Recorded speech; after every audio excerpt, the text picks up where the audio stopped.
Hello traders and welcome to a new video.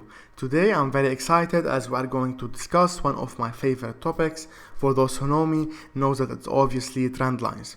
I use trend lines for almost everything: to make market structure, to identify the overall trend, to find key rejection levels on daily and weekly time frames, and of course for entry. As you all know, trend lines are non-horizontal support and resistance, and they are perhaps the most used and abused tool in modern technical analysis, as they look good on your chart. However, trend lines are very subjective. For example, if you give two traders the same chart, same time frame, and ask them to each draw a trend line, you will probably see two very different results. That's exactly why we created RichTL indicator to help traders draw objective or rule-based trend lines without second guessing, because as you know, subjectivity is a big killer when it comes to trading. Anyway, today we are not going to talk about RichTL, as we already posted two videos on our channel explaining its importance and how to use it to draw rule-based trend lines, patterns, support and resistance, and even our customized strategies. In this video, we are going to discuss classic trend lines. First, we will list the most common trend lines lies and misconceptions, and then we'll go over its types, characteristics, advantages, and the proper way to draw trend lines. So let's get started. The first rule to draw a valid trend line is to connect at least 3 swings or 3 points. Why 3? Because 2 points are not enough. It may be random. So if you look around you, you can draw an infinite number of lines between you and the door, chair, laptop, cup, just everything. Same logic applies here. If you want to draw a trend line, let's say from this point, you can draw plenty 2 swing trend lines. You can draw this one, here as well, and here. All these trend lines are not valid as they connect only 2 swings. Let's delete it and try to draw from another point. You can draw this one, which is not valid. You can draw, this one, which is not valid, only 1, 2. The only 3 swings valid trend line on this chart is this one. First swing, second swing, and third swing. So here is our only valid trend line for this chart.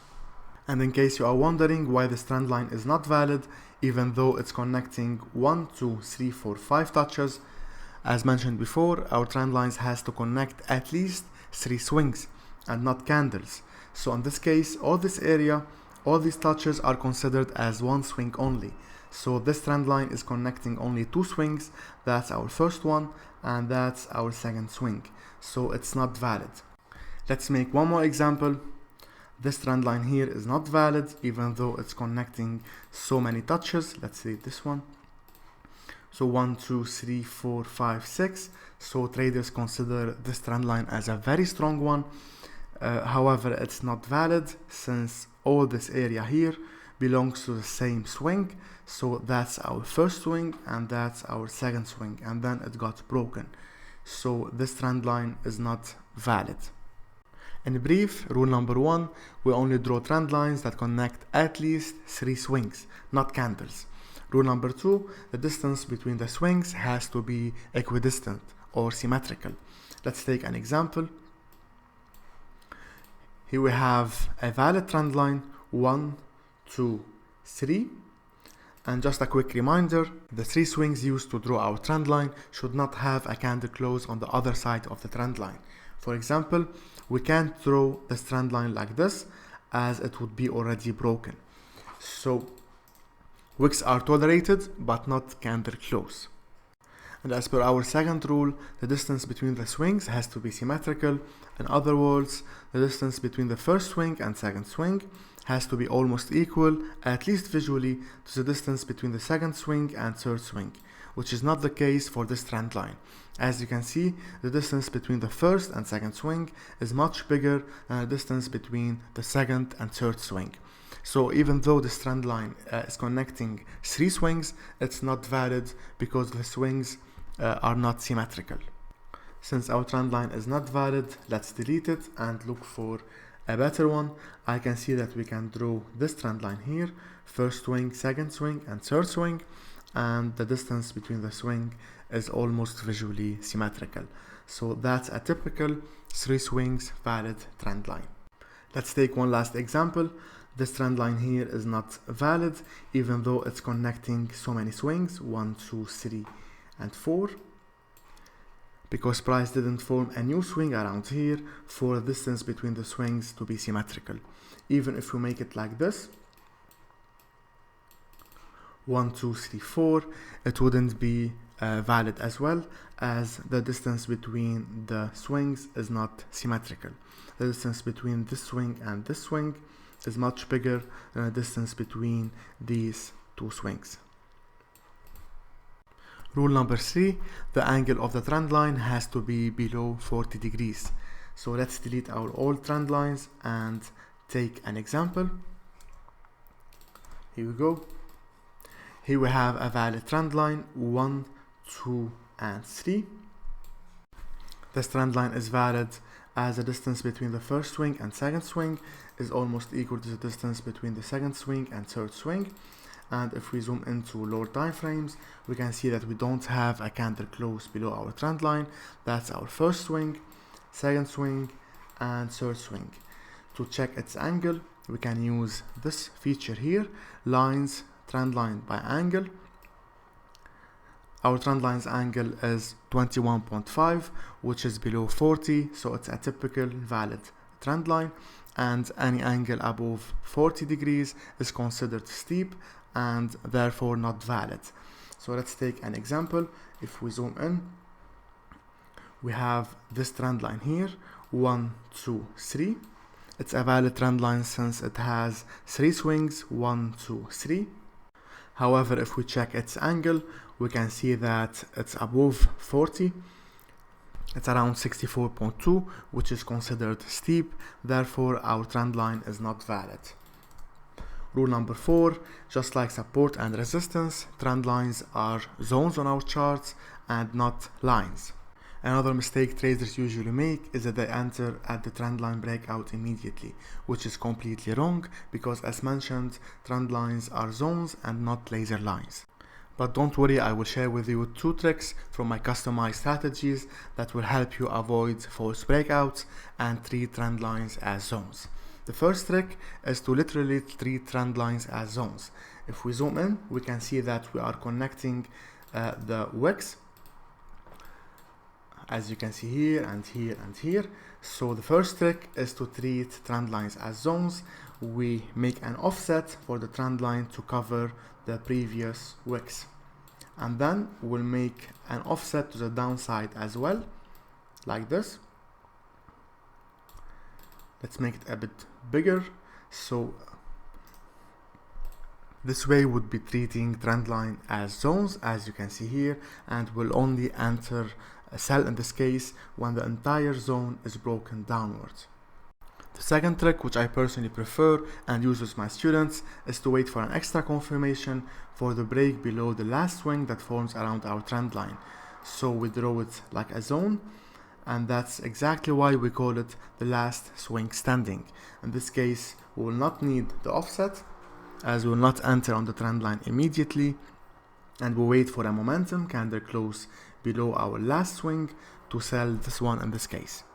Rule number 5, you should not enter solely on a trendline break, since it's not a standalone strategy and definitely not foolproof.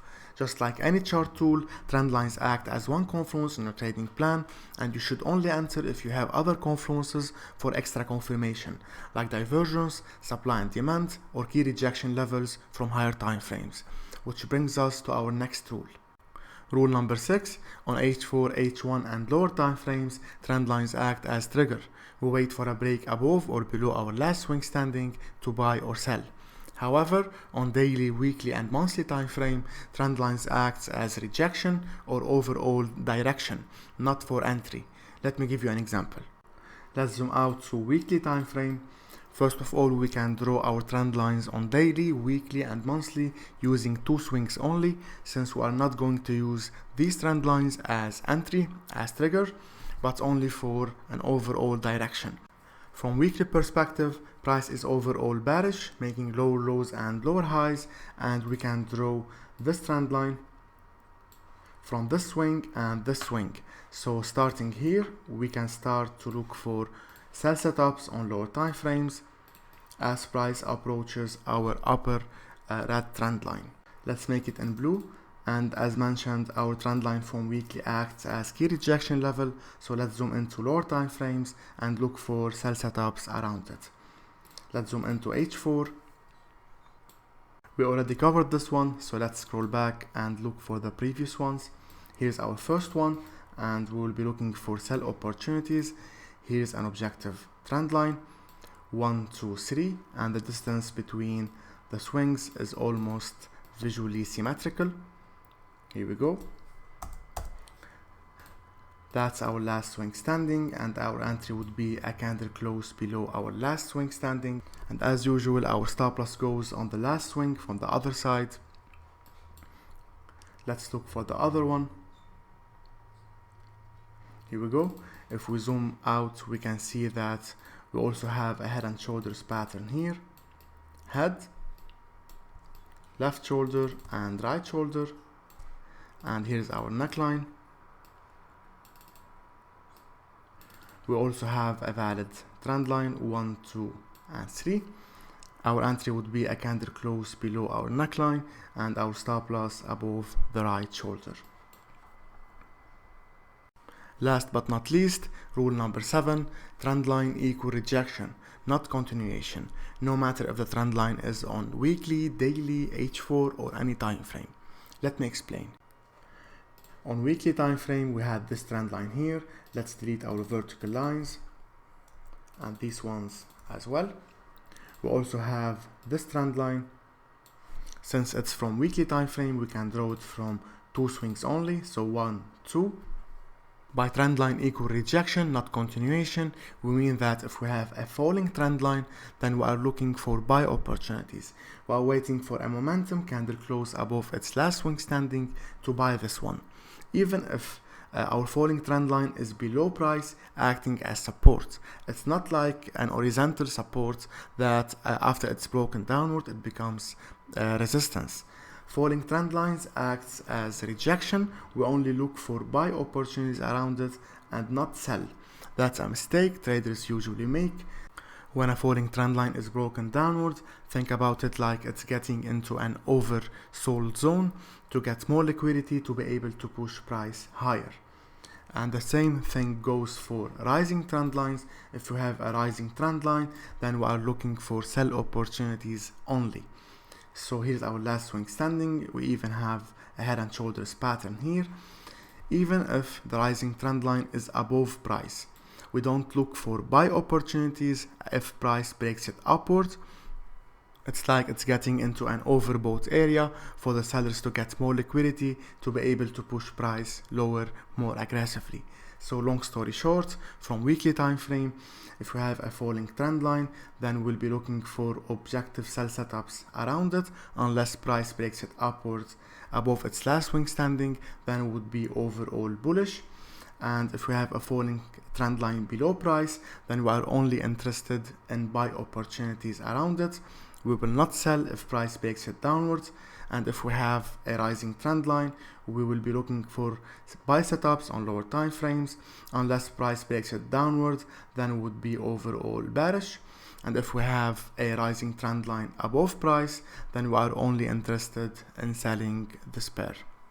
That's it for trend lines. Hope you like it and make good use of it. If you have any questions or if you like me to talk about a specific topic, feel free to comment in the section below. See you on the next video.